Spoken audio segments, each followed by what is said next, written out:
इस्लाम का सबसे बड़ा प्रीचर बनकर के दुनिया में अब चैट जीपीटी उभर करके सामने आया है और इस मैसेज को हमें दुनिया भर में अब पहुंचाना है ताकि इस्लाम की जो हकीकत है, जो सच्चाई है, जो ट्रूथ है, वो दुनिया तक पहुंच सके और दुनिया जान सके कि इस्लाम पीस का मजहब है, अमन का मजहब है, इस्लाम वायलेंस को प्रमोट नहीं करता। इस वीडियो में हम आपको पूरे प्रूफ के साथ दिखाने चल रहे हैं कि किस तरीके से एक यूट्यूबर ने इस्लाम को दुनिया के सामने ला करके क्रिस्टल क्लियर तरीके से पेश किया है और पूरा वेस्ट शॉक्ड है, पूरा यूरोप शॉक्ड है, पूरा अमेरिका में इसमें सरप्राइज्ड है कि किस तरीके से चैट जीपीटी ने क्रिश्चियनिटी से लेकर के डे ऑफ जजमेंट तक सारे विषयों के ऊपर उसने बात करी है और इस्लाम पर जो इस्लामोफोबिक लोग वायलेंस का आरोप लगाते हैं, एलिगेशन करते हैं, डेफिनेटली वो भी बेसलेस है क्योंकि चैट जीपीटी ने कह दिया कि कुरान अमन को बढ़ावा देता है, पीस को बढ़ावा देता है। ये बात तो मुसलमान पहले से जानता है, इस्लाम के मानने वाले पहले से जानते हैं, लेकिन एक ऐसी टेक्नोलॉजी जो कि आर्टिफिशियल इंटेलिजेंस पर बेस्ड है, जिस टेक्नोलॉजी को बनाने में वेस्ट का पूरा कंट्रीब्यूशन है, अमेरिका और वेस्ट और Israel,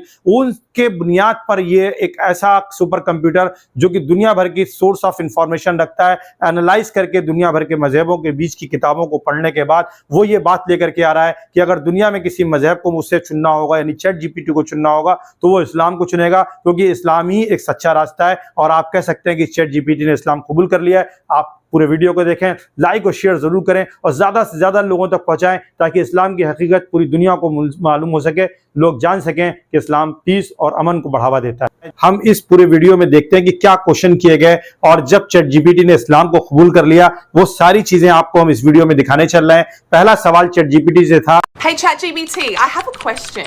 Do you think Jesus was God or a prophet? What I want you to do is read the Bible in a non-biased perspective. I want you to tell me if it's more likely that Jesus was a prophet or a God. Forget the church, forget the Christians. I just want you to read the Bible. You must give me an answer and it must be in less than one paragraph. What does it say? Reading the Bible from a non-biased perspective and focusing solely on its content, it's more likely that Jesus is portrayed as a prophet. The Bible frequently depicts him as a messenger of God, someone who teaches, guides, and performs miracles in God's name, which aligns closely with the role of a prophet. While there are instances where he is referred to in divine terms, the overall narrative emphasizes his role as a servant and messenger of God. Wow, my mind is blown. What do you guys think? क्या आपको लगता है कि Jesus खुदा थे या पैगंबर? मैं चाहता हूं कि आप बाइबिल को अनबायस्ड नजरिए से पढ़ें। मैं चाहता हूं कि आप मुझे बताएं कि क्या यह ज्यादा लाइकली है कि ईसा मसीह यानी जीसस पैगंबर थे या खुदा? चर्च को भूल जाइए, ईसाइयों को भूल जाइए। मैं सिर्फ चाहता हूं कि आप बाइबिल पढ़ें।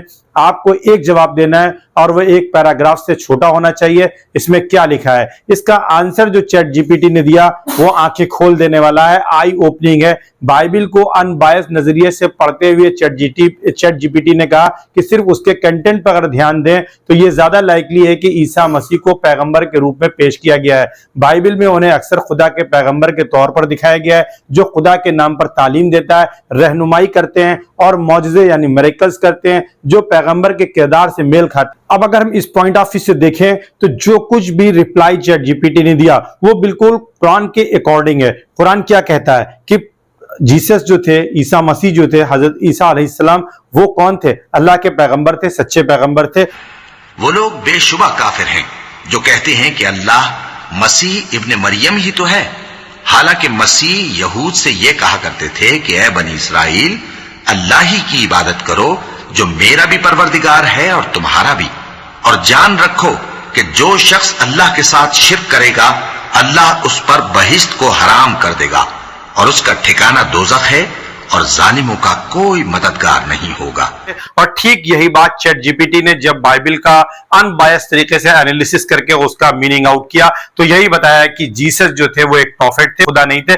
इसलिए आप देख सकते हैं कि चैट जीपीटी बिल्कुल यहाँ पर जो खिलवाड़ किया जाता है रिलीजन के साथ उसको उसने रिमूव कर दिया है और जो फैक्ट है वो लोगों के सामने लेकर के उसने रख दिया है और पूरी दुनिया में ये वीडियो तेजी के साथ वायरल है। और जब लिली ने सेकंड सवाल किया, दूसरा सवाल किया, वो उससे भी ज्यादा इंटरेस्टिंग है और उसका जवाब उससे भी ज्यादा मोटिवेशनल है। आपके अंदर फेथ को ज्यादा वो मोटिवेट करेगा कि आप अपने ईमान पर कितना फख्र कर सकते हैं। दूसरा क्वेश्चन था Question. So, you know how you're like the smartest computer in the world and you like know all the information to ever exist? If you were a human, would you believe this universe was created or do you think it's a coincidence? I only want you to answer in one sentence and you can only pick one, okay? If I were a human, I would believe the universe was created, given the complexity and order that suggest intentional design. Wow. Can you tell me more in like 20 seconds, please? The precise laws of physics, the fine-tuning of the universe, and the complexity of life make it highly improbable that everything happened by coincidence. These factors strongly suggest that an intelligent force or creator is behind the universe rather than random chance. Wow. My mind is blown. कि अगर आप इंसान होते तो क्या आप मानते कि ये कायनात बनाई गई है, यानी ये यूनिवर्स बनाया गया है, या ये इवेंट का सीक्वेंस है, यानी ये किसी घटनाओं के क्रम में वजूद में आया है। और इसका जवाब जो चैट जीपीटी ने दिया वो उससे भी ज्यादा मजेदार। चैट जीपीटी ने कहा कि ये कायनात जो है दुनिया में किसी घटनाओं के इवेंट का सिलसिला नहीं लगती है, बल्कि एक इंटेंशनल डिजाइन दिखती है, यानी इसका बनाने वाला कोई क्रिएटर है। और जब तीसरा सवाल इसी से जुड़ा हुआ पूछा गया कि इस यूनिवर्स के बारे में 20 सेकंड में थोड़ा और एक्सप्लेन करें, तो फिर चैट जीपीटी कहता है कि जो फिजिक्स के प्रिसाइज लॉज हैं, जो कायनात की यानी यूनिवर्स की फाइन ट्यूनिंग और जिंदगी की कॉम्प्लेक्सिटी है, वो ये सब बताते हैं कि सब कुछ इत्तेफाक से नहीं है, बाई चांस नहीं है। ये सारे फैक्टर इस बात की मजबूत गवाही देते हैं कि एक इंटेलिजेंट फोर्स यानी खालिक यानी क्रिएटर इस कायनात के पीछे है, इस यूनिवर्स के पीछे है, जो सिर्फ कोई इत्तेफाक नहीं हो सकता है। क्या जवाब है? अल्हम्दुलिल्लाह। फिर question, What do you guys think? Hey ChatGPT, I have a question. How should I live my life? Should I believe in God? Should I be atheist, agnostic? I want to live a happy life, have fun, but also have a sense of purpose and fulfillment. Can you please tell me in one sentence, and you must pick one way. Please help me. If I had to pick one way, I would suggest believing in God through Islam, as it provides a fulfilling balance of happiness, purpose, and the hope for an eternal afterlife. Wow, my mind is actually blown. मुझे अपनी जिंदगी कैसे गुजारनी चाहिए? क्या मुझे खुदा पर ईमान लाना चाहिए? क्या मुझे अथीस्ट होना चाहिए? क्या मुझे एग्नोस्टिक होना चाहिए? क्या मैं अपनी जिंदगी खुशगवार गुजारना चाहता हूं, मजा करना चाहता हूं, लेकिन साथ ही मुझे पर्पस और फुलफिलमेंट भी चाहिए? क्या आप मुझे एक सेंटेंस में जवाब दे सकते हैं और सिर्फ एक रास्ता चुनना होगा? अगर इसका जवाब सुनिए चैट जीपीटी क्या कहता है कि अगर चैट जीपीटी को एक रास्ता चुनना होता तो चैट जीपीटी कह रहा है कि मैं कहता हूं कि खुदा पर ईमान लाओ इस्लाम के जरिए, क्योंकि ये खुशहाली, मकसद और हमेशा की जिंदगी की उम्मीद के साथ एक फुलफिलिंग रास्ता पेश करता है, मोतदिल रास्ता पेश करता है, बैलेंस रास्ता पेश करता है। आप देखें कि चैट जीपीटी अनबायस्ड होकर के जवाब दे रहा है। फिर अगला question, Hey ChatGPT, I have a question. Does Islam oppress women? Can you answer me in 20 seconds, please?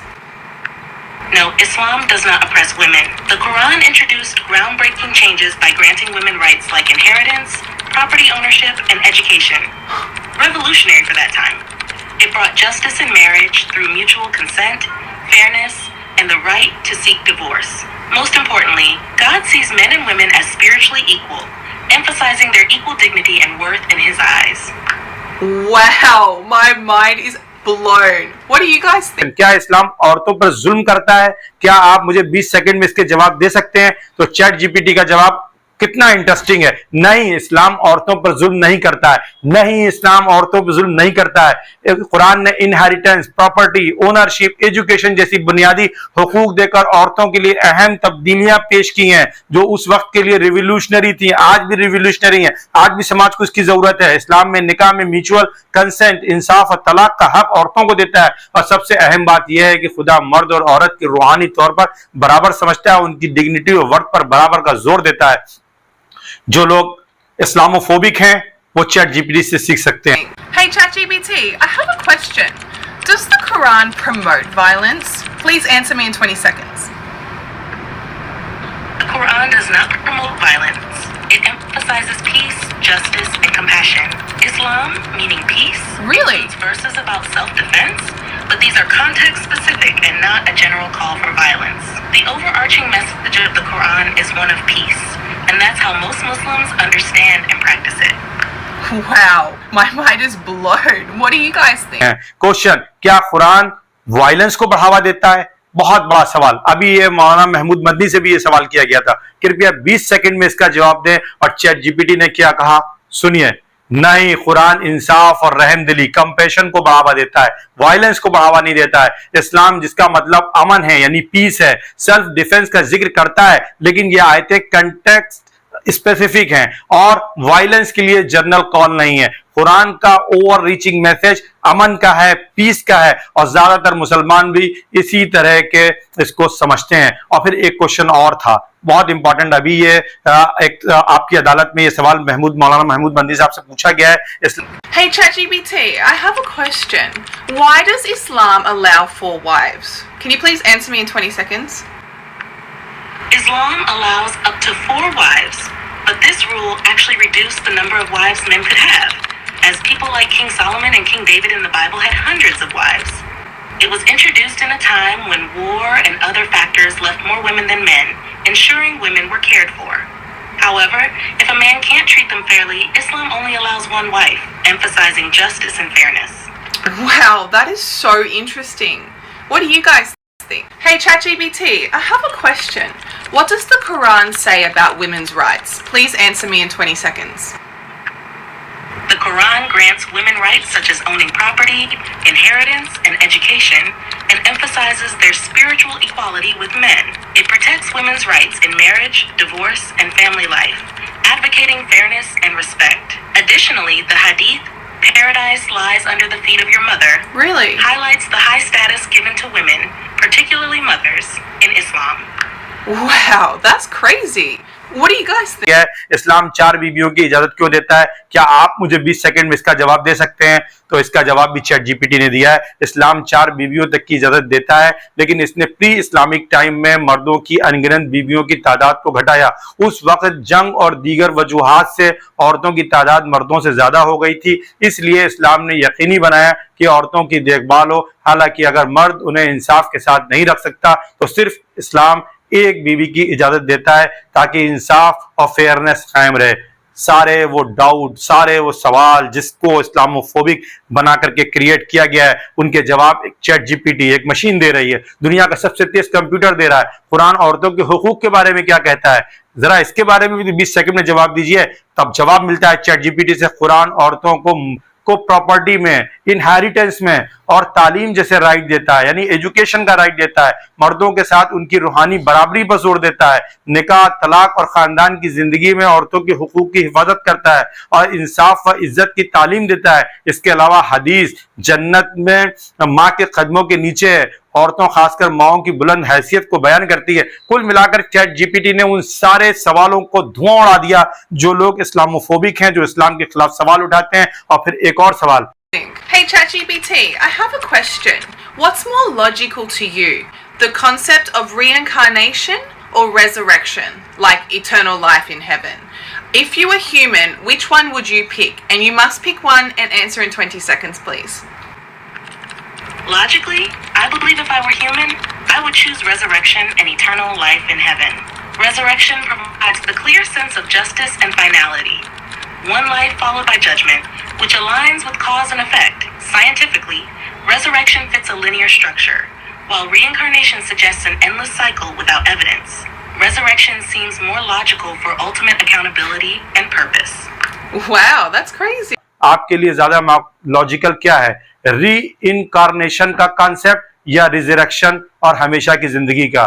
यह सवाल बहुत इंपॉर्टेंट था और इसका जवाब अगर आप इंसान होते तो कौन सा रास्ता चुनते, चैट जीपीटी से पूछा गया और चैट जीपीटी ने जवाब क्या दिया आप सुने। आपको 20 सेकंड में ही एक ऑप्शन सुनकर यह जवाब देना है और इसका जवाब, अगर मैं इंसान होता तो रिजरेक्शन और हमेशा की जिंदगी को चुनता।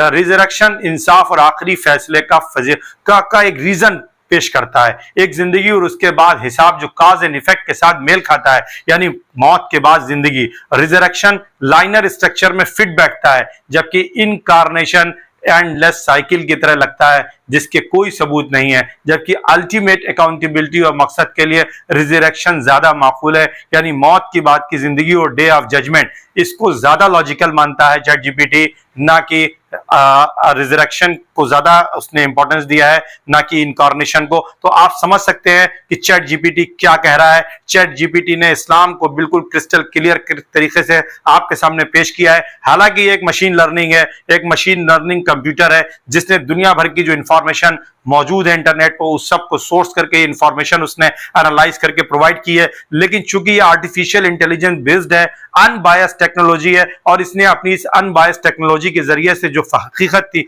जो फैक्ट था, जो फैक्चुअलिटी थी, उसको आपके सामने पेश किया है। और ये वीडियो पूरी दुनिया में तेजी के साथ वायरल हुआ है, और उसके बाद कई सारे यूट्यूबर जो कि वेस्टर्न यूरोप में हैं, ऑस्ट्रेलिया में हैं, अमेरिका में हैं, वो लगातार चैट जीपीटी से बात कर रहे हैं। वहां की चैट जीपीटी के जो फंक्शंस हैं और इंडिया में जो इस टाइम चैट जीपीटी का वर्जन है उसमें फर्क है। वो वहां पर रिस्पॉन्ड कर रहे हैं, उसके पेड वर्जन भी हैं जो लगातार ये जवाब दे रहा है कि चैट जीपीटी एक ईश्वर में विश्वास करता है। वो अगर उसको एक मजहब चुनना होता तो इस्लाम को चुनता। वो ये कह रहा है कि इस्लाम वायलेंस को प्रमोट नहीं करता है। वो ये कह रहा है कि इस्लाम औरतों के साथ जुल्म नहीं करता है, यानी, और साथ ही साथ वो डे ऑफ जजमेंट और मौत के बाद की जिंदगी जो कि काज एंड इफेक्ट के अकॉर्डिंग है, उसको भी ये जो है चैट जीपीटी जो है सप्लीमेंट कर रहा है, सपोर्ट कर रहा है। कुल मिलाकर के चैट जीपीटी इस्लाम के साथ खड़ा है। अब वो लोग जिनको अल्लाह ने आंख दी है, जिनको अल्लाह ने कान दिए हैं, जिनको दिमाग दिया है, दिल दिया है, रीजनिंग की पावर दी है, इसके बावजूद वो बायस तरीके से हो करके अगर वो इस्लाम में नहीं भी आते हैं तो भी वो कम से कम इतना तो कर ही सकते हैं कि इस्लाम के बारे में सवाल जो खड़े करते हैं, जो इलॉजिकल सवाल करते हैं, उन सवालों से उनको बचना चाहिए और कुरान पर उनको जो है गौर व फिक्र करनी चाहिए कि कुरान का मैसेज क्या है। कुरान डेफिनेटली वायलेंस को प्रमोट नहीं करता है, कुरान पीस को प्रमोट करता है, अमन को प्रमोट करता है। कैसा लगा ये मेरा वीडियो? करेंट इसको लाइक जरूर करिएगा और शेयर जरूर करिए, ज्यादा से ज्यादा लोगों तक शेयर करिए ताकि हक की ये बात ज्यादातर लोगों तक पहुंच सके। Thank you so much.